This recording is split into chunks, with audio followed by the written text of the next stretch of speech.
Well, one of the major findings of our volume is that renewable energy megaprojects are more likely to attract investment when the output, meaning the power from renewable energy, is intentionally coordinated with an offtake market and the mechanism to deliver that power to the offtake market, whether that's in the form of electricity or green hydrogen. And under this circumstance, then, it becomes possible to make arrangements where affordable electricity or desalinated drinking water powered by renewable energy can be provided to local communities to help their human development and economic development.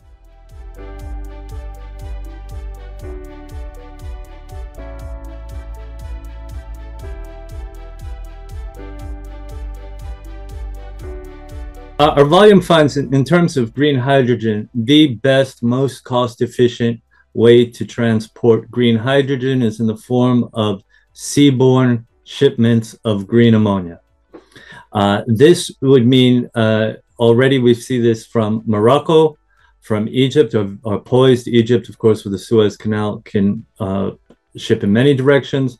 It also creates flexibility for Tunisia and Algeria. All the North African countries can ship by green ammonia.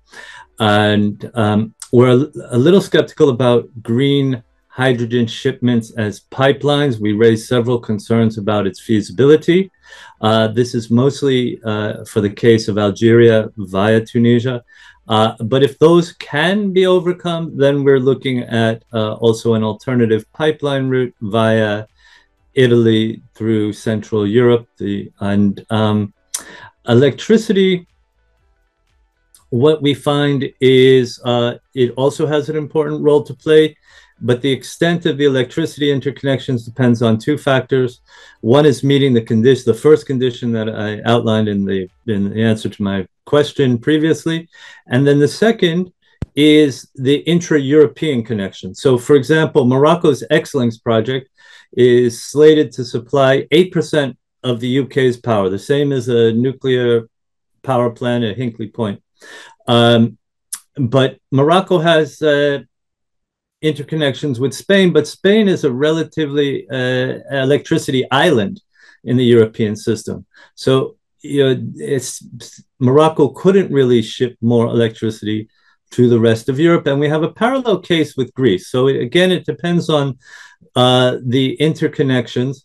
We're basically looking at Spain, Italy, Greece as the major landfalls, but it depends on the interconnections.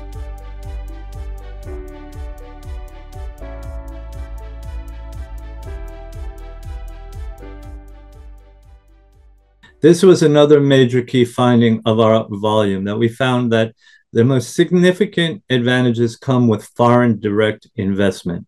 And again, this tied to my first point on how to get mega projects to be a win-win scenario for both sides of the Mediterranean, and with exchange that's based on mutual benefits and dignity.